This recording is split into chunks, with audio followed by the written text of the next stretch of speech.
Olá, alunos e alunas de Direito Constitucional 2. Hoje nós vamos trabalhar a ação direta de inconstitucionalidade por omissão e o mandado de injunção, que são analisados em conjunto dentro do controle de constitucionalidade em razão de uma interpretação equivocada do Supremo Tribunal Federal em relação aos dois institutos.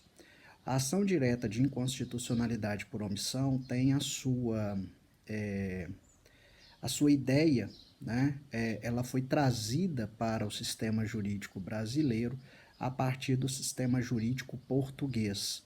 Então, ela foi prevista na Constituição de Portugal de 1976 e no Brasil, na Constituição de 88, ela recebeu uma configuração mais alargada em relação ao Instituto Português, porque no Brasil ela visa também coibir as omissões inconstitucionais do administrador público.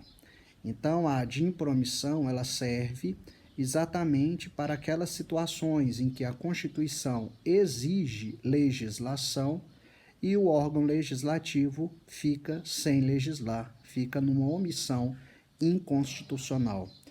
Essa ADIM por omissão ela foi prevista no artigo 103, parágrafo 2º do texto constitucional, que estabelece: declarada a inconstitucionalidade por omissão de medida para tornar efetiva norma constitucional, será dada ciência ao poder competente para a adoção das providências necessárias e, em se tratando de órgão administrativo, para fazê-lo em 30 dias. Ou seja, na ADIM por omissão, caso o Supremo Tribunal Federal reconheça a omissão inconstitucional, ele simplesmente dará ciência ao órgão competente para legislar, se for o caso. O Supremo não pode obrigar que o órgão legislativo legisle.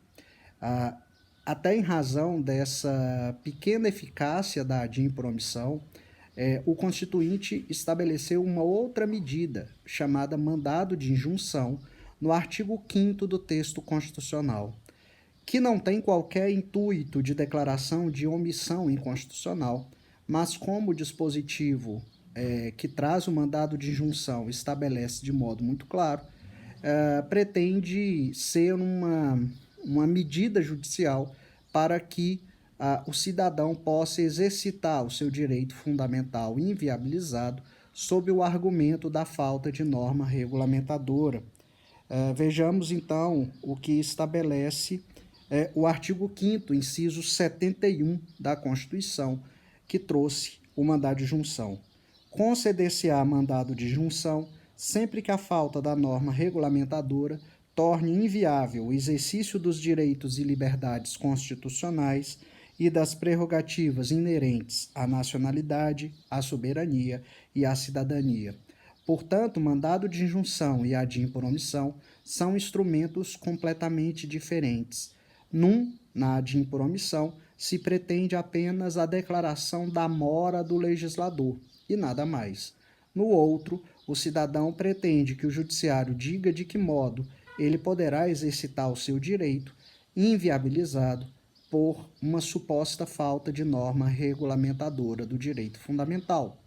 No entanto, apesar da clareza dos textos constitucionais, o Supremo Tribunal Federal, num primeiro momento, equiparou os dois institutos, dizendo que no mandado de junção simplesmente se declarava a mora do legislador.